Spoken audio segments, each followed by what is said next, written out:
Have you ever visited a place that completely changed the way you see the world? Singapore is one of those rare destinations that does exactly that.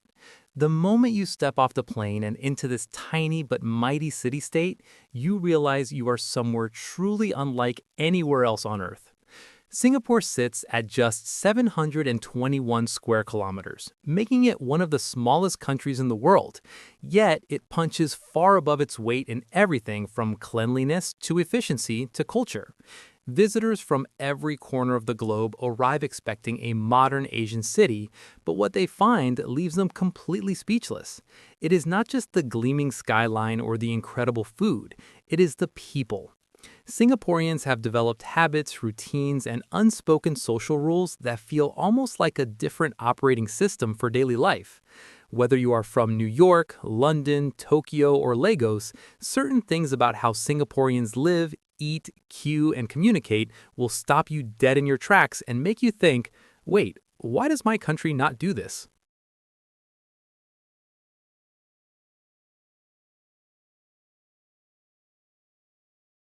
Point 1. Using tissue packets to reserve seats. If you walk into any hawker center in Singapore and spot a lonely packet of tissues sitting on an empty chair with no human in sight, do not touch it and do not sit there. That seat is taken. This is one of the most uniquely Singaporean habits in existence, and it is called choping. Locals use tissue packets, name cards, or even an umbrella placed on a chair to signal that a seat is reserved while they go in queue for their food. To a visitor, this looks absolutely bizarre. Back home, an empty seat is a free seat. But in Singapore, the tissue packet is a sacred social contract. Everyone understands and respects it. The fascinating part is that this system works entirely on trust and shared cultural understanding. There's no official rule, no sign, no enforcement. Yet Singaporeans honor it every single day across thousands of hawker centers. Visitors from the West especially find this mind-blowing because they come from cultures where you sit first and then get your food. In Singapore, the tissue packet does the sitting for you. Point 2. Queuing for everything without complaining.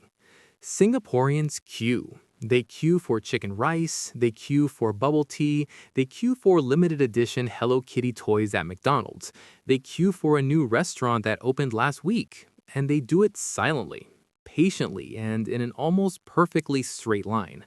For visitors coming from countries where queuing is more of a suggestion than a rule, witnessing a Singapore queue is like watching a beautifully choreographed performance.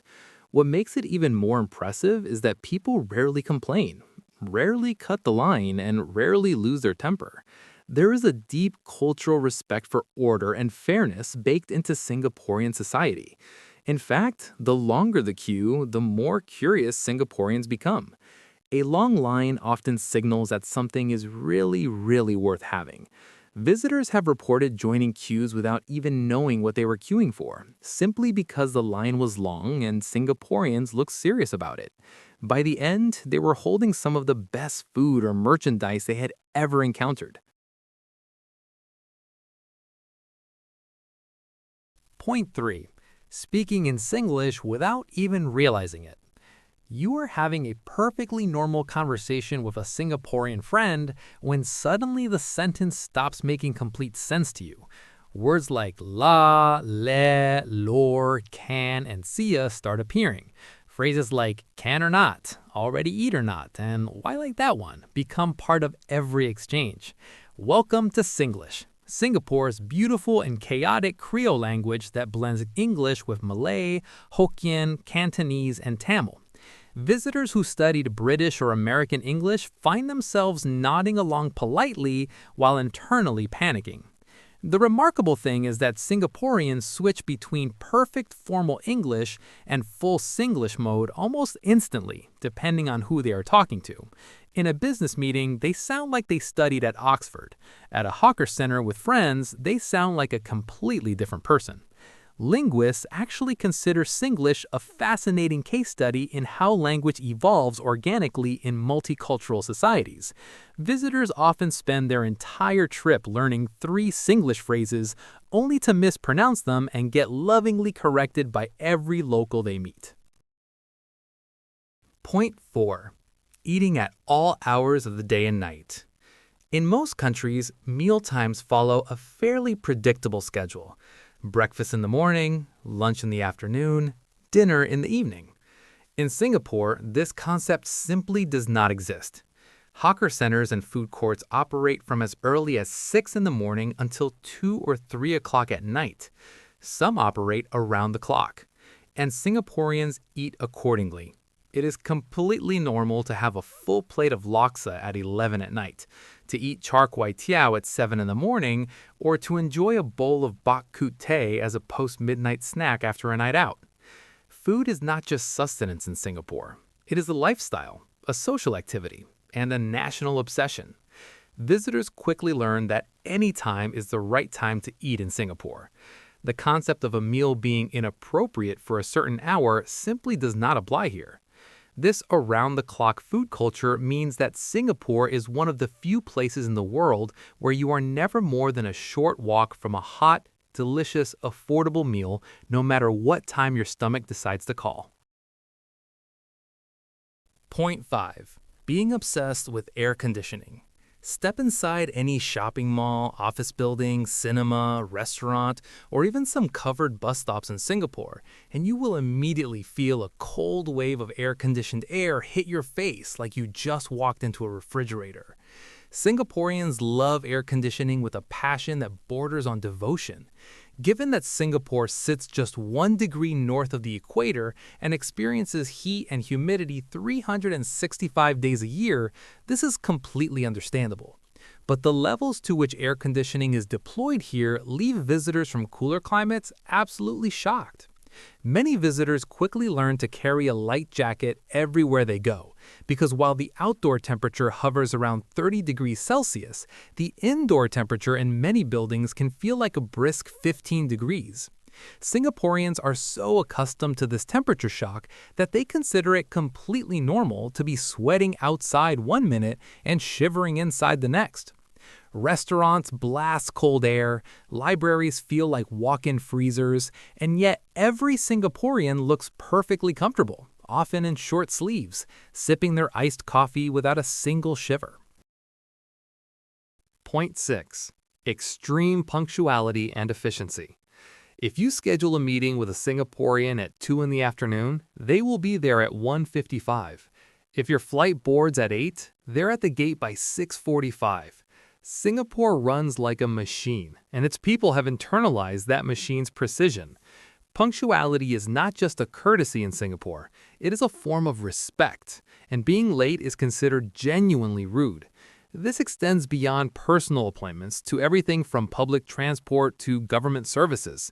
The MRT, Singapore's mass rapid transit system, runs with such jaw-dropping reliability that a 2-minute delay is considered noteworthy enough to trigger a public apology from the transit authority. Visitors from cities where public transit delays of 30 minutes are simply expected find this absolutely mind-bending. The efficiency extends to queues, customer service, and even how Singaporeans eat. They do not linger unnecessarily. They finish, they clean up after themselves, and they move on. Everything has a purpose, a pace, and a place. For some visitors, this feels rushed, but for others, it is the most refreshing experience of their lives. Point 7.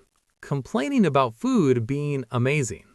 Here is something that will genuinely confuse you as a visitor. You are sitting with a Singaporean friend at a hawker center. They have just ordered their favorite dish from a stall they have been visiting for 20 years. The plate arrives. It smells incredible. It looks stunning. They take one bite and then say, "Not as good as last time," or "Nowadays the portion getting smaller," or "Last time the uncle cooked better." You look at your plate, which is possibly the most delicious thing you have ever eaten in your life, and you wonder if you are experiencing the same meal. Singaporeans have impossibly high standards when it comes to food, and they are not shy about voicing their disappointment even when the food is objectively extraordinary. This habit stems from a deep and genuine love for food culture. When you grow up eating world-class hawker food every single day, your baseline is simply set very, very high. Visitors find this both hilarious and humbling. What a Singaporean considers average or even disappointing is often the best meal a visitor has ever had in their entire life. Point 8. Mixing languages mid-sentence naturally. A Singaporean might start a sentence in English, drop in a Malay word, throw in a Hokkien phrase, and finish with an English conclusion, all without pausing, all without effort, and all while making complete sense to every other Singaporean in the room. This effortless code switching across multiple languages is one of the most astonishing habits visitors witness in daily Singaporean life. Most Singaporeans grow up speaking at least 2 languages, and many speak 3 or 4 with varying levels of fluency. The national languages of Singapore are English, Malay, Mandarin, and Tamil. Because these languages coexist so closely and are learned from childhood, they blur together naturally in informal speech.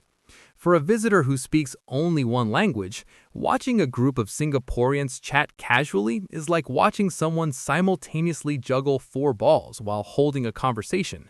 It looks effortless to them, but absolutely extraordinary to everyone else.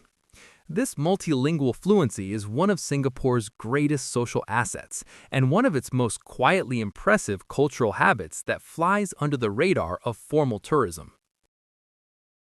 Point 9. Kiasu culture and the fear of missing out. There is a word in Singaporean culture that explains a great deal about local behavior, and that word is Kiasu.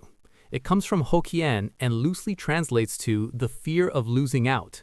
Kiasu culture drives Singaporeans to queue for things before they open, to sign their children up for enrichment classes from a very young age, to grab extra napkins and condiments at the hawker center just in case, and to always make sure they're getting the best deal, the best seat, the best portion, and the best opportunity available. Visitors notice this most clearly in everyday situations. People arriving extremely early to secure a good seat at a free concert. Parents researching the best primary schools years before their child is even eligible to enroll. Someone taking 6 packets of chili sauce from a self-serve counter even though they ordered 1 bowl of noodles. Kiasu behavior can look anxious or even excessive to outsiders, but within Singapore, it is completely normalized and even affectionately self-aware.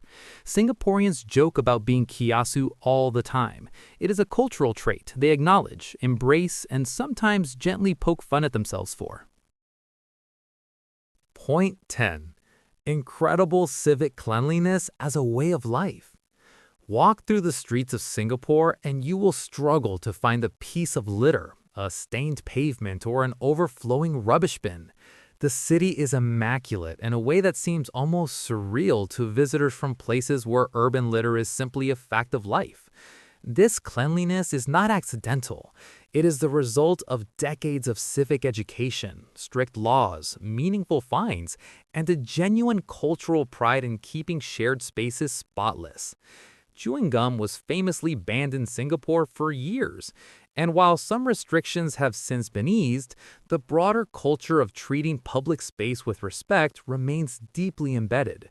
Visitors from cities like New York, Paris, or even London find Singapore's cleanliness almost unsettling at first, like something is missing, because they are so used to urban grime being part of the scenery. Singaporeans do not litter, they do not vandalize, they clean up after themselves in food courts and hawker centers, they return their trays, and they expect everyone visiting their country to do the same. It is one of the habits that leaves the most lasting impression on every single visitor who comes to this remarkable city. So there you have it. 10 fascinating habits that make Singaporeans truly one of a kind and leave visitors from every corner of the world completely speechless. What is so remarkable about Singapore is that these habits are not isolated quirks.